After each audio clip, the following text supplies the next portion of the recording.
नमस्कार, मैं car technical master x tool Delhi से मुन्ना।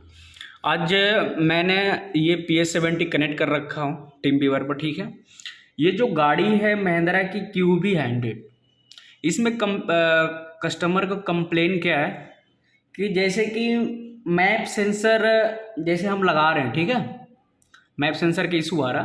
तो जैसे मैप सेंसर लगा के काम कर रहे हैं तो गाड़ी स्टार्ट हो रही है, 2 मिनट के लिए बंद हो जा रही है, फिर 2 मिनट के बाद बंद हो जा रही है। इसके बाद जब मैप सेंसर निकाल रहे हैं तो गाड़ी स्टार्ट हो जा रही है और बस धड़ धड़ धड़ की आवाज़ आ रही है। ये कंप्लेन है। तो चलिए मैं इस गाड़ी को स्कैन करता हूँ ये PS70 से।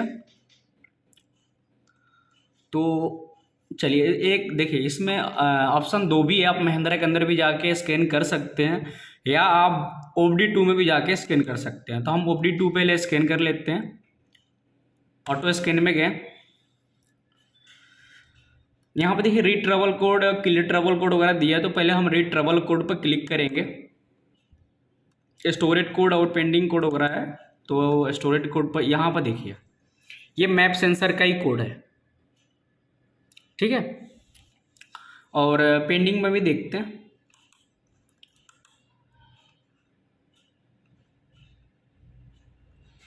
तो आपके मैप सेंसर के 11। तो हम अगर फॉल्ट है तो अगर हम कितना बार भी अगर हम इसको DTC क्लियर करेंगे, यानी कि क्लियर ट्रैवल कोड करेंगे, क्लियर ट्रैवल कोड नहीं होगा। जब फॉल्ट वो रियल में होता है तो आप जितना मन मर्जी कर लो, ये ख़त्म नहीं होगा। इस पर आपको काम करना ही पड़ेगा, ठीक है। जैसे आपको दो बार हम DTC क्लियर किए, फिर ना इसको स्टोरेज में दे रहे हैं तो कोड वही आ रहा। चलिए, तो हम OBD2 में आपको करके दिखाएं कि आपको अगर अंदर जाने का, नहीं तो बाहर से भी कर सकते हैं। तो चलिए, ये एक ऑप्शन आ गया। दूसरा, हम महिंद्रा में जाके स्टेप बाय स्टेप करते हैं। ये महिंद्रा है, महिंद्रा में गए, हम यहाँ पर डायग्नोस में जाएंगे क्योंकि मुझे स्कैनिंग करना है। पहले डायग्नोस्टिक पर क्लिक किया, QB100 ये है, तो इस पर हम क्लिक करेंगे। ऑटो स्कैन भी कर लेंगे और सिस्टम सिलेक्शन भी कर लेंगे। तो एक बार ऑटो स्कैन भी करके देख लेते हैं।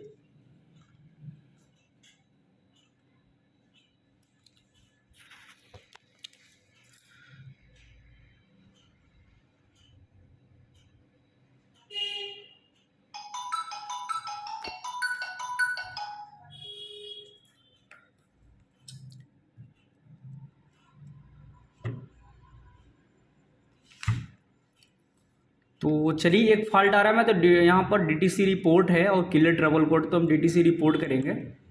देखिए कोड वहीं आ रहा मैप सेंसर का, ठीक है। मैं अब ये ऑटोमेटिक मैनुअल जाके कर रहे हैं। ऑटोमेटिक तो चेक कर लिया, मैं मैनुअल चेक कर रहा हूँ अब।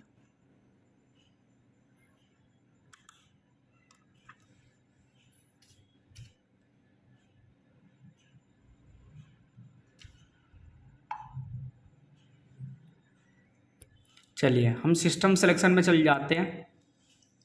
इसके बाद हम इंजन मैनेजमेंट सिस्टम में जाके क्लिक करते हैं। अब यहाँ पर रीड ट्रैवल कोड करते हैं। तो कोड यहीं आ रहा। इसको अब क्या करेंगे, हम लाइव डाटा में चेक करेंगे, ठीक है। लाइव डाटा में आपको दिखाते हैं कि कैसे ये शो करेगा, कि हाँ आपको करेक्ट पता चलेगा कि हाँ मैप सेंसर में कैसे इसका दिक्कत है, ठीक है।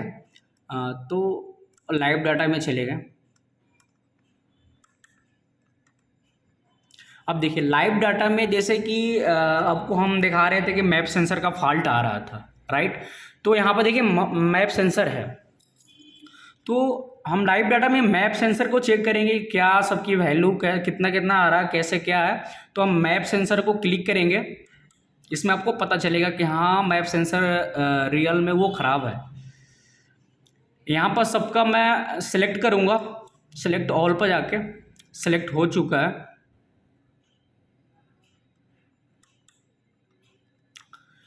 आप देख सकते हैं यहाँ पर मैं लाइव डाटा में क्या क्या वैल्यू है और किसका वैल्यू नहीं बता रहा, यहाँ पर आपको क्लियर पता चल रहा है, ठीक है। अब हम इसको ग्राफ में भी यहाँ पर चेक कर सकते हैं। अब यहाँ पर ग्राफ में भी चेक कर सकते हैं। देखिए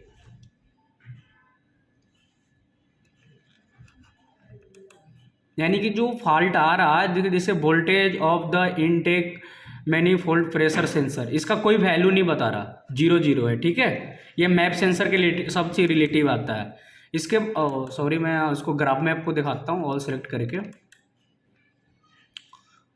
आप अच्छे से वीडियो देखिएगा, आपको खुद पता चलेगा कि मैं किस तरह काम कर रहा हूँ। आपको भी इजीली होगा, जो भी काम करेंगे आपको आसानी होगा ये काम करने में। कोई सा भी काम करें लाइव डाटा एक्चुअली जाके तो आपको पता चल जाएगा।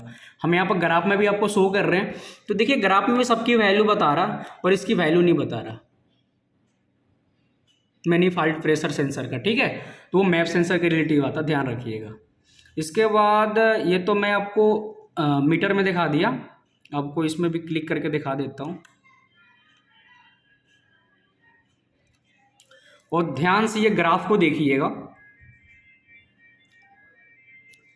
मैनीफॉल्ड प्रेशर सेंसर की कोई वैल्यू नहीं बता रहा यहाँ पर, तो आपको पता चल गया होगा एकदम क्लियर कि मैप सेंसर की प्रॉब्लम है।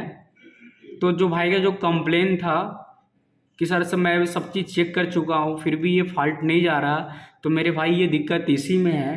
तो अब मैं आपको चीज़ बता देता हूँ मैप सेंसर को आप किस तरह इसको काम करेंगे। जैसे कि मैप सेंसर हो गया, ठीक है, तो मैं स्टार्टिंग से आपको प्रोसेस बता रहा हूँ। इससे डिस्कनेक्ट आपको नेगेटिव बैटरी है उसको आपको डिस्कनेक्ट करना नेगेटिव पॉइंट को। दूसरी बात, जो मैप सेंसर का जो लोकेशन है, अब जो ओल्ड वाला जो आपका मैप सेंसर है उसको हटा के यानी कि डिस्कनेक्ट करके न्यू सेंसर को लगाना है। इसके बाद जो आपकी जो बैटरी है, बैटरी से कनेक्ट करके नेगेटिव जो टर्मिनल है, ठीक है, नेगेटिव टर्मिनल ऐड जोड़ना है उसको। इसके बाद आप उसको लगाइए, लगाने के बाद आप इसका रिजल्ट आपको खुद पता चल जाएगा। यानी कि मैप सेंसर कहने का मतलब है कि आपका मैप सेंसर में प्रॉब्लम है, आप मैप सेंसर को चेंज करके दूसरा लगाइए, तो जाके इसका सारा प्रोसेस मतलब कि आपका फॉल्ट ये सॉल्व होगा, ठीक है। तो मेन जो इशू है वो आपका मैप सेंसर का प्रॉब्लम है, तो आप मैप सेंसर को भाई जब चेंज करेंगे तो गाड़ी बिल्कुल भी ओके हो जाएगी।